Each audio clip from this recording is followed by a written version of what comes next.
C'était un tour de table attendu pour les syndicats de Ford-Blanquefort. La venue du ministre de l'économie, Bruno Le Maire, se devait d'être un point d'étape dans l'épineux dossier de reprise du site dont se sépare Ford, laissant au passage près de 850 salariés et dont le ministre s'est emparé.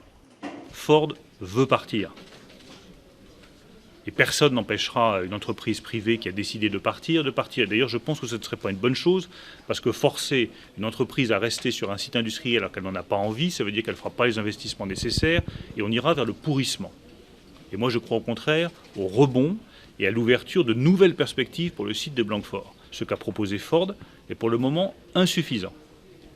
Et tant que nous n'aurons pas, sur les volumes, comme sur l'accompagnement financier des salariés, une solution satisfaisante, eh bien nous ne lâcherons pas le morceau. Vous savez, je ne suis pas d'un caractère à lâcher le morceau.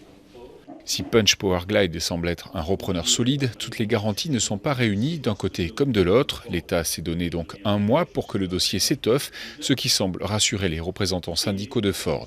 On va se battre parce qu'on voit bien que la situation est difficile, on voit bien que rien n'est gagné.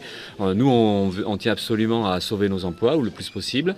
On tient absolument à ce que l'usine survive et on sait que c'est possible mais que ça suppose un rapport de force. Et donc nous, on va bouger, on va se battre en espérant faire pousser les pouvoirs publics à agir et donc de fait, eux, pousser sur Ford. Ben, on en est là, quoi. Donc aujourd'hui, on peut dire que ce qui est rassurant, c'est que le dossier, il est entre leurs mains, ils s'en occupent.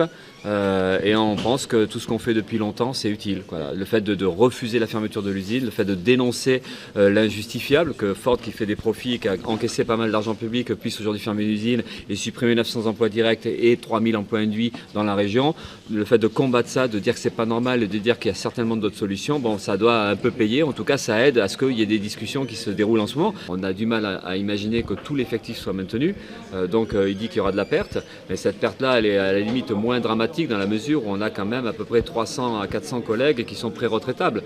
Pour autant, tant que rien n'est signé, le plan de sauvegarde des emplois se poursuit et dont l'échéance est fixée au mois de décembre.